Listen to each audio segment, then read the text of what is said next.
Chemical bonding amma. So to understand chemical bonding, first you need to have idea about few basic things. Aventante main you need to know about what is chemical bonding.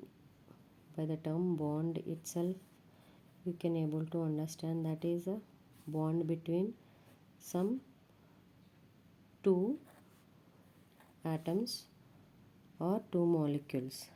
That means a strong force held together between. అయితే ఈ strong force held together between అని ఎలా చెప్తున్నావు? How can you say that there is a strong force held and what is the necessity for these atoms to stay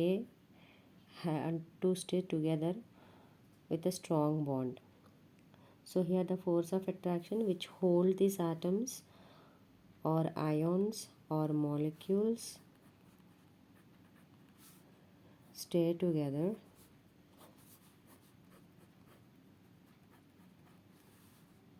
called as chemical bonding.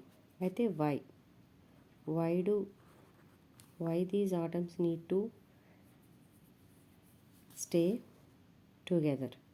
The thing is to get the nearest octet rule configuration or the nearest noble gas configuration. ఇక్కడ Nobel గ్యాసెస్కి తెలియాలి నీకు octet rule అంటే తెలియాలి. Octet rule means to satisfy their outermost valency with 8 electrons and one more thing is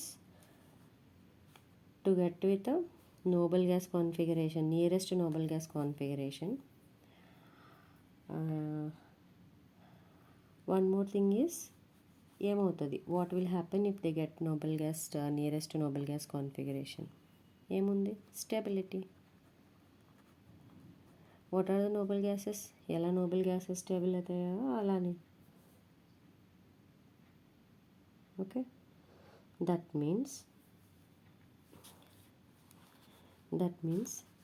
valency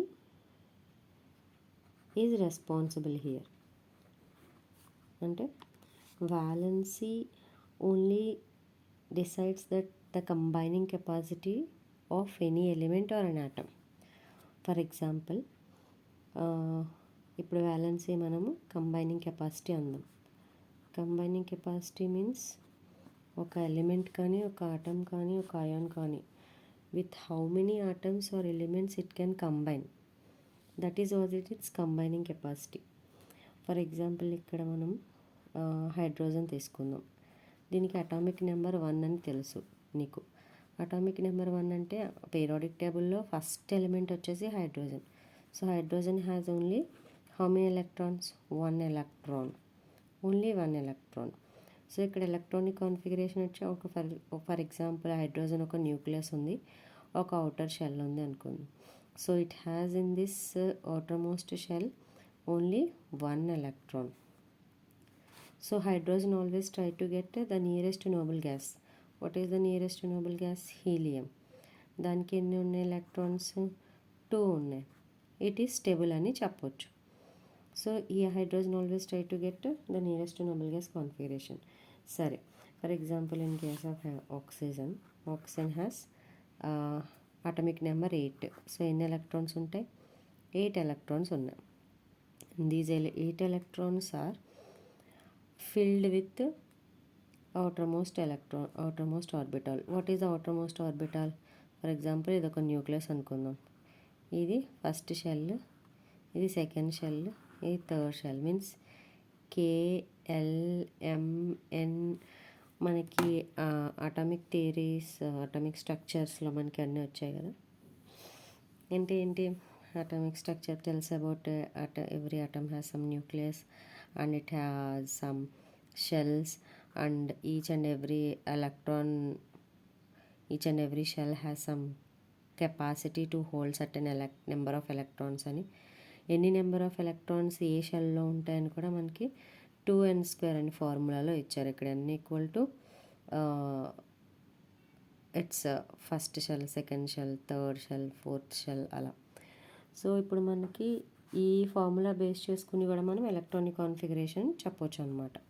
for example first shell, how many number of electrons that can hold in first shell అంటే K L M N ఇలా షెల్స్కి names ఇచ్చుకుంటే first shell K n equal to 1 K అంటే n equal to 1 కాబట్టి ఎన్ని number of electrons maximum hold చేస్తుందో చూద్దాం.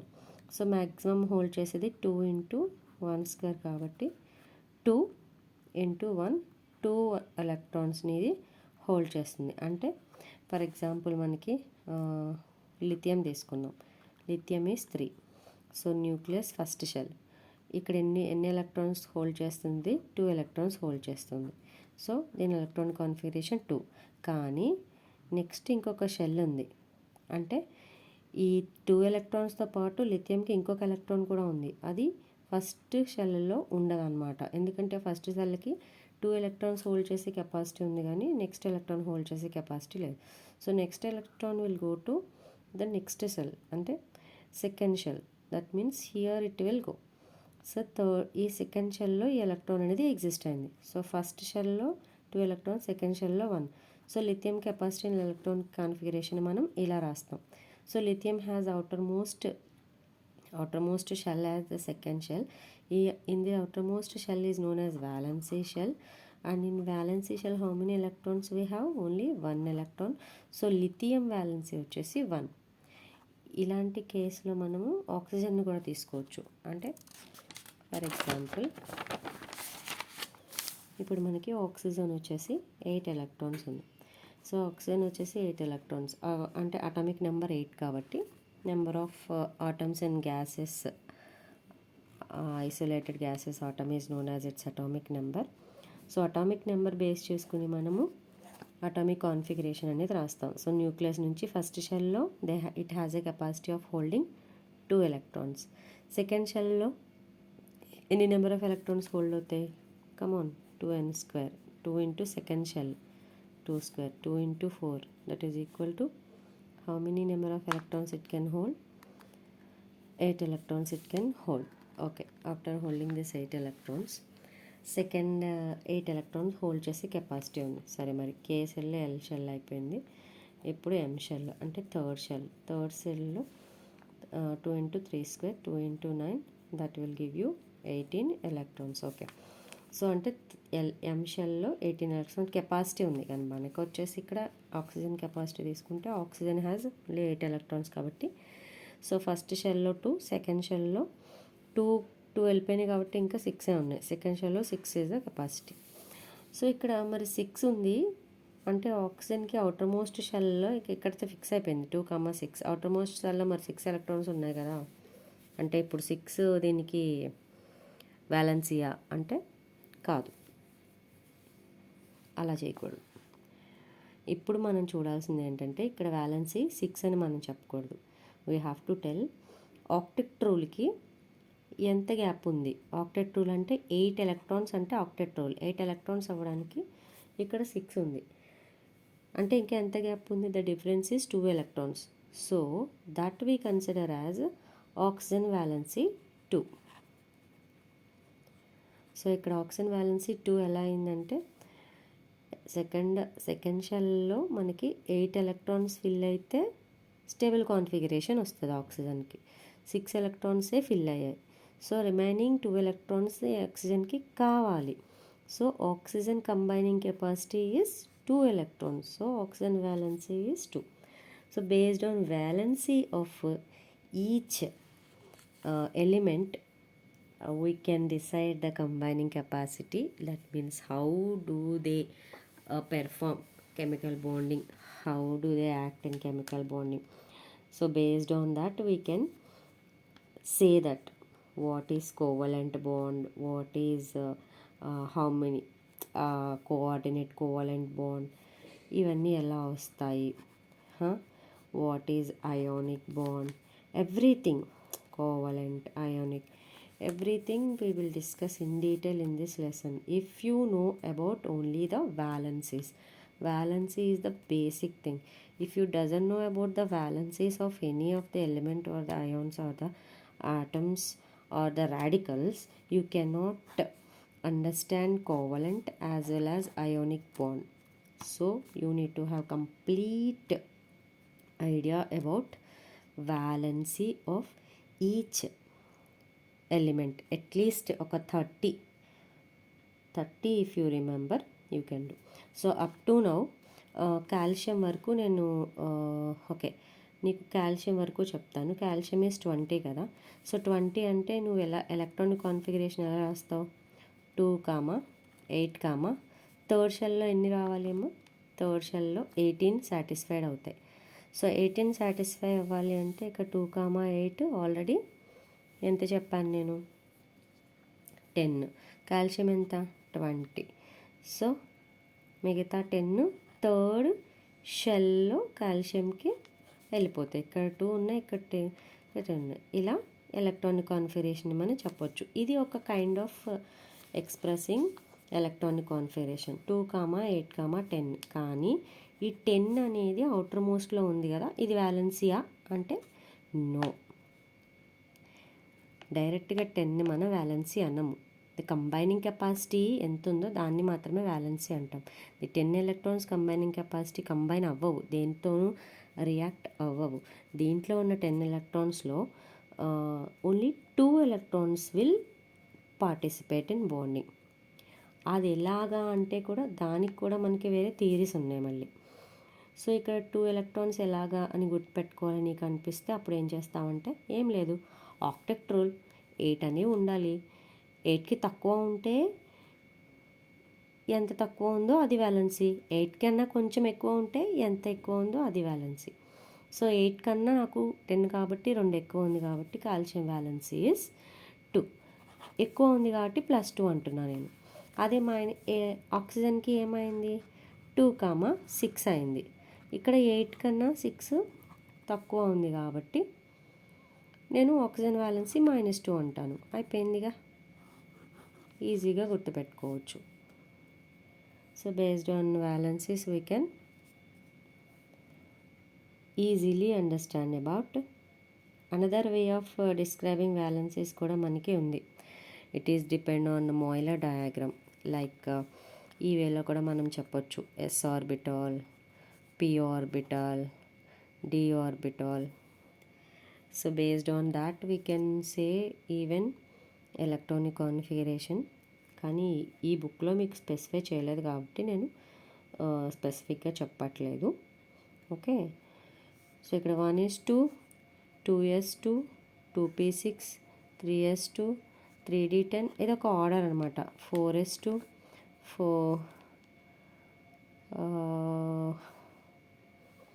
3p6, 3d10, 4s2, like that. Means it depend on the Euler diagram again. So like that you can count s orbital how many electrons, p orbital how many electrons. This indicates 1, 2, 3 indicates number of shell, first shell, second shell. In that again orbitals. What are the orbital? S orbital, p orbital, d orbital. So what is the capacity of s orbital? What is the capacity of d orbital? S orbital can hold 2 electrons. P orbital can hold 6 electrons, 3 pairs. Means px, py, pz, like this. It is planar. Z orbital can hold 5 pairs. I mean 3, 4, 5, 10 electrons అనమాట. ఇది కూడా అంతే. dxy, dyz, dxz, dx² - y², dz², ఇలా planar. అంటే ఇవన్నీ ఏంటంటే how many number of electrons, ఎన్ని, ఇంకా ఇన్ డీటెయిల్గా ఎక్కడెక్కడ ఎలక్ట్రాన్స్ ఉన్నాయి. 8th క్లాస్లో మీకు అంత అవసరం లేదు కాబట్టి they didn't mention in your book. మీకు ఇక్కడ వరకు సరిపోతుంది. 2, 8, ఈ కాన్ఫిగరేషన్ మీకు సరిపోతుంది యాక్చువల్గా. 2, 8, 18లో ఎన్ని సాటిస్ఫై అవుతే మీకు అది సరిపోతుంది అనమాట. 2, 8, 18 ఇక్కడ వరకు మీకు సరిపోతుంది కాన్ఫిగరేషన్. ఇది గుర్తుపెట్టుకుంటే మీకు సరిపోతుంది. సో ఇక్కడ నుంచి మీరు ఇలా కాన్ఫిగరేషన్ రాయాలనుకున్నప్పుడు చాలా వాటికి రాసేయచ్చు. ఎలా అంటే హైడ్రోజన్, హీలియం, లిథియం అలా ఉందనుకో, నేను హైడ్రోజన్కి ఏం రాస్తా? 1 అని రాస్తా. హీలియంకి ఏం రాస్తా? 2 అని రాస్తా. లిథియంకి ఏం రాస్తా? 2, 1 అని రాస్తా. బెరీలియంకి 2, 2 అని రాస్తా. బోరాన్కి 2,3 అని రాస్తా. అలా ఆక్సిజన్కి పోతే ఆక్సిజన్కి 2,6 అని రాస్తా. ఇంకా ముందుకెళ్ళిపోతే మెగ్నీషియంకి ఏం రాస్తాం మళ్ళీ 12 కదా మెగ్నీషియం అంటే 2,6 ఎన్ని అయ్యాయి ఇప్పుడు 2,6 అంటే 8 అయ్యాయి. మెగ్నీషియం 12 కదా, ఇంకెన్ని ఉన్నాయి 4 2,6,4 ఇలా రాసుకుంటూ పోతే కాల్షియంకి ఎంత వస్తుంది 2,8,1 అలా రాసుకుంటూ పోతే జింక్కి ఎంత వస్తుంది 30. సో నువ్వు అలా రాసుకుంటూ వెళ్ళిపోయిన తర్వాత you will get how many number of electrons are less to the octet nearest noble gas, or how many electrons are more than the nearest noble gas. Based on that you can categorize valency అన్నమాట. So valency డీటెయిల్డ్గా తెలిస్తే it is very easy for you to go with the Lewis structures. అది నేను చెప్పచ్చు. ఇప్పుడు Louis structures అంటే ఇప్పుడు హైడ్రోజన్కి నేను 1 అనే రాశాను, బట్ ఇట్ నీడ్స్ 1 మోర్ కదా. So combining capacity is 1. So dots ఎన్ని చూపించాలి మనము, వ్యాలెన్సీ 1 అంటే 1 డాట్. హీలియం అసలు స్టెబుల్ కదా, పెయిర్ ఉంది దీనికి, ఇది ఎవరితోనూ రియాక్ట్ అవ్వదు తొందరగా. ఓకే, నోబెల్ గ్యాసెస్లో ఉంది కాబట్టి దాంతో మనకి పెద్ద అవసరం లేదు. నెక్స్ట్ ఇదే లిథియంకి వచ్చేస్తే ఇది 3 కదా, లిథియం 3 అంటే నాకు ఒకటి వేస్ట్లే అవసరం లేదనుకుంటుంది కాబట్టి వ్యాలెన్సీ 1 కాబట్టి ఇలా లూయిస్ స్ట్రక్చర్స్లో ఇలా మనకి అన్పెయిర్డ్ ఎలక్ట్రాన్స్ని సపరేట్గా చూపిస్తాము.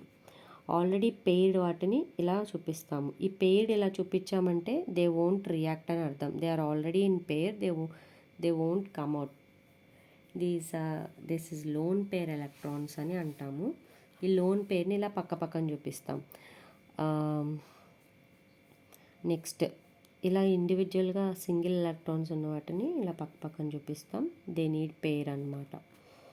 So they will participate in a reaction to get the pair. బోరాన్కి 3 అన్పెయిర్డ్ ఉన్నాయి. నెక్స్ట్ కార్బన్కి 4 ఉన్నాయి రెడీ అన్నమాట. 4 అట్లతో నేను బాండింగ్ చేసుకుంటా ఉంటుంది అనమాట. ఈ 4 హెచ్ని తెచ్చుకొని పక్కన పెట్టుకొని రియాక్ట్ అయిపోతానంటుంది ఇది అస్తమాను. అర్థమైందా? సో అందుకే మనకి కార్బన్కి చాలా కాంపౌండ్స్ అనేవి వచ్చేస్తాయి.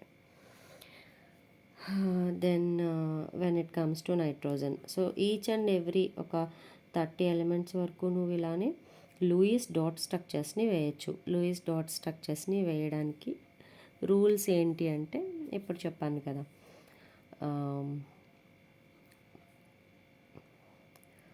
ఏవైతే వ్యాలెన్సీలో యాక్టివ్గా పార్టిసిపేట్ చేస్తాయో బాండింగ్లో వాటిని ఇలా సపరేట్గా వేస్తాము. ఇలా పెయిరింగ్లో వేసామంటే they won't participate in bonding అన్నమాట. Okay, got it.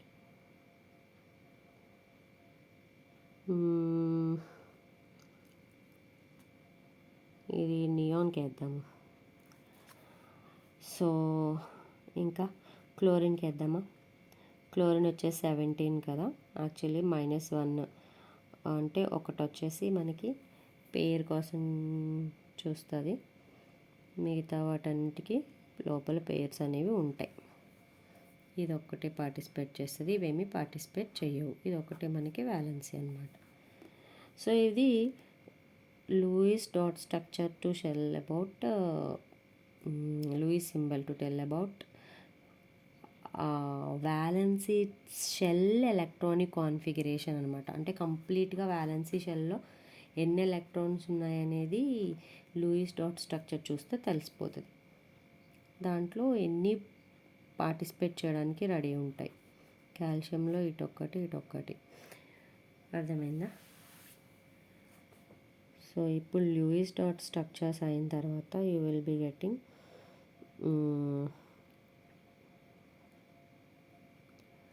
the rest of the part of the lesson.